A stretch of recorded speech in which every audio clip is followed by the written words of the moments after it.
What's up guys, it's Martina. We're still in Scotland and now we're going to see the tall ship. Ooh. Look at we can go on it. Let's go. Let's go in here and see the tall ship. We can actually go inside it. It's like in the decks and everything, and it's right next to the Riverside Museum. And yeah, let's go. I'm so excited. This is a real boat that was actually out in the sea. And yeah, it's just so cool. We get to actually go inside. Let's go onto the tall ship. Let's go.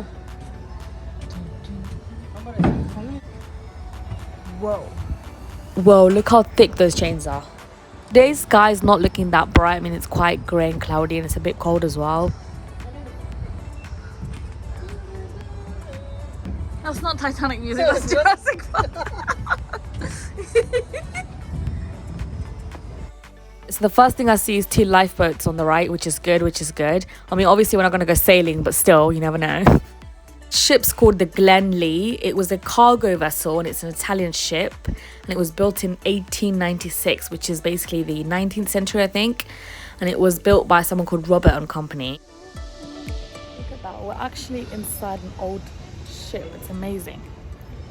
I've been in like a boat, but I don't think I've ever been in a ship before. So this is so cool. It's actually so cool. So this ship served the Royal Spanish Navy in 1992, and then it was renamed Galatea, and it was in the Royal Spanish Navy for over 47 years, which is a long time. Then in 1993, the Galatea was returned to the Clyde, and once again it was registered in Glasgow under the original name Glenlee, so she's still called Glenlee. Now this vessel is a museum ship and it celebrates like Glasgow's marine time and shipbuilding traditions. And as you can see here, this is like a representation of how the kitchen would have looked like back then. So everything was, they had like these IKEA jars. We were like, oh my god, look at that. I think the vast majority of the items in this ship, including the ship itself, is the original thing. And all the items, or majority of the items, are the original items which was in the ship. So I'm going to call her by the original name, the Glenlee. So let's go and look around the Glenlee and let's see what she's got to offer us. Size of an anchor.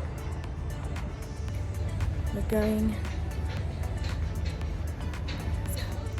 So let's go into the front like cabin or deck. I think deck is like underneath, but this is like right at the top. So we have to like go through this window place right here, jump through, and we have, I think these are bunk beds for the workers to sleep in. Look at this. It was so like, oh my gosh. And look, there's pictures of some of them. I'm not gonna lie, it was probably really cold sleeping in these bunks, but yeah. Oh, I think I was right. I think it's called the deck house. Right, so the deck house here shows the typical accommodation for the deck crew. They lived and slept here when they were not on watch, and their personal possessions were stored in these chests that you can see underneath their bunks. And apparently this chest underneath with their possessions used to float around when the weather was bad, so that must have been awful. So the crew didn't have any modern waterproofs, only like heavy oilskins and woolen clothing. These clothings might not dry out for days or weeks at a time, so imagine getting wet at sea during a storm and then not being able to dry your clothes. I'm not gonna lie, this looks like the most uncomfortable place to sleep and live and eat, especially with a bunch of men. It's probably smelly as well and wet and just cold and miserable. So yeah, it must have been so miserable in here. So they had like hidden speakers that would play the sound of what the deck would have sounded like. So if you listen carefully, you can hear what it may have sounded like on the boat. There was like a really weird, eerie feeling in there, so we're getting the hell out of there. Let's go down underneath the deck where all the cargo was stored. Let's go, let's go, let's go. Here's a nice shot of me trying to go down the stairs without tripping over, because everybody knows I trip over all the time and twist my ankle. Alright, so we're not allowed to go down here. I don't know what's down there, but let's look around right here. This was a cargo ship. Of course, this is where they stored all the cargo. I'm strangely very mesmerized over here. That's so cool. This actually looks so cool. I don't know, but it's cool.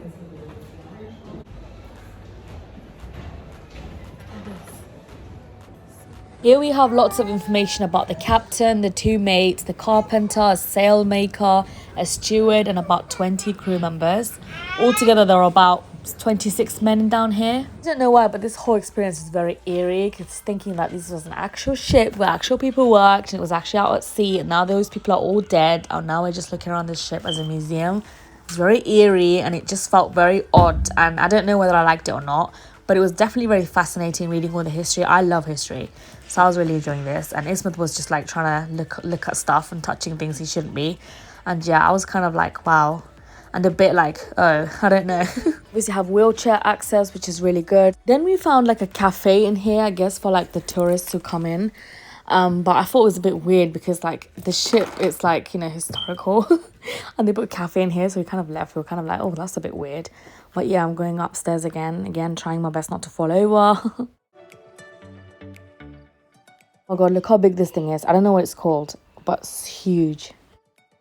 So now we are out from below the deck and we're back up in the deck house, I think it's called. So in here were all the like apprentices stayed. So these were men who were like a bit above the common workers, but they were below the captain. They would stay in here. It was a little bit more luxurious than the room that we saw before. It was a bit eerie. They had some pictures and some information about them. It was very interesting to stand there and read it. It was actually really interesting. Right, like outside the corridor are 3 bedrooms of other workers. They had like the most, like they had their own private space, and this is what the bedrooms sort of look like.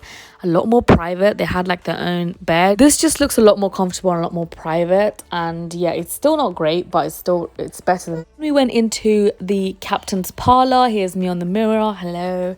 And the captain's place was actually really nice. So he had drawers, like wooden drawers and chests and everything, but they were all empty. And there's like a desk where he used to work. This thing here is a boiler, so that's how he used to make the room warm. And then he had his desk with his like records. It was actually still like the writing was still there. It was so cool to look through them. They were all laminated, obviously, to keep them protected. And yeah, look at his parlor. It's very fancy, and there's a little portrait of him. Let's go look around the rest of his space. So this is his kitchen. He had his own private kitchen. Everything actually looked sweet and immaculate, considering this is on a ship, so I was super impressed. Here is a portrait of him.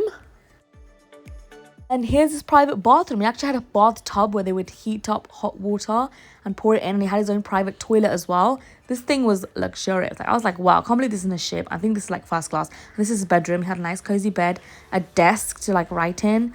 And yeah, this was so good. Like this whole like space was just for him. And I was like, wow, this is so impressive. There's more information about the workers, the officers and the apprentices who worked there, and the captain. There were some pictures of them as well. It was really nice to look at. Next, we're back outside again, and we're looking at it. Looks like it's gonna rain, so I was like, oh my gosh, it might start raining, but it wasn't raining at the moment. So you know what, I just realized the water here is actually very clean. Like there's literally no like rubbish or nothing, which is really good. I was just like, wow, it's super like clean and clear. Here they have another ship's wheel. It's actually very big, like it's so nice. So here's the ship's wheel size in comparison to my hand I'm holding. You can see it's really big. Both kind of felt like raindrops. We were like, oh my god, is it going to start pouring with rain? So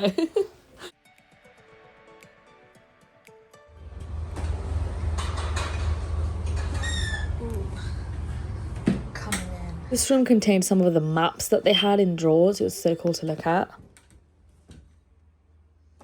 They had some of the observations like noted down.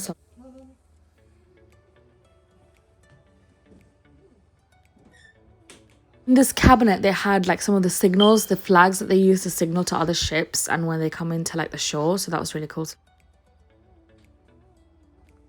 This area is closed off, but I think this is the side that we went before downstairs where it's closed off. There are like tiny circle, like round windows to look out into the deck, which is pretty cool. I think whoever's in here doing their writings will be able to look out from the windows and see both sides of the ship. That's pretty cool. And yeah, I thought I'd get a nice shot of this room. It's actually so cool in here. I have no idea why, but the weird lighting in here is making my face look really like scary. Let's go back to the other side of the ship. Let's go. This is actually a very long ship. Such a long walk. And yeah, let's go.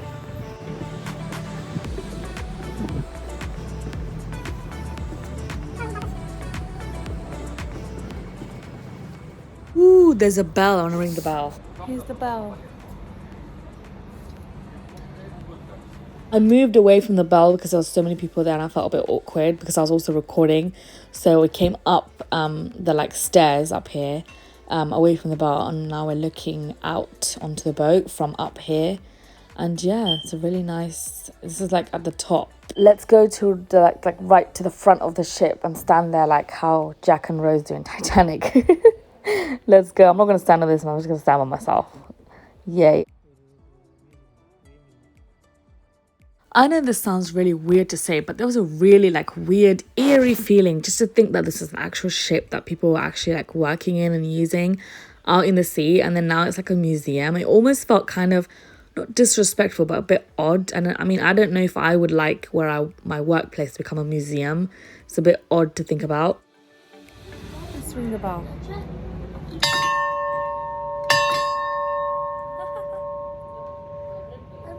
Exiting. Look at this. That's the end of the tour ship, looking around the Glenlee. It was really good. It was a really new experience for me. I've never done something like this before. I mean, obviously I've been to a museum, but this is like an actual, like, I don't know, it was a bit more than like going to a museum and looking at stuff in a cab, like in glass boxes. But anyway, yeah, this was a great experience. And this dress was also part of the ship's display. So this was what they had in the cargo.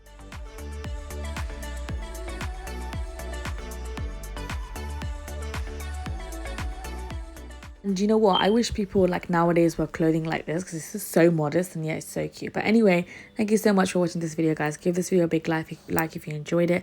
Don't forget to subscribe if you haven't already. And as usual, I'll see you guys next video. Bye.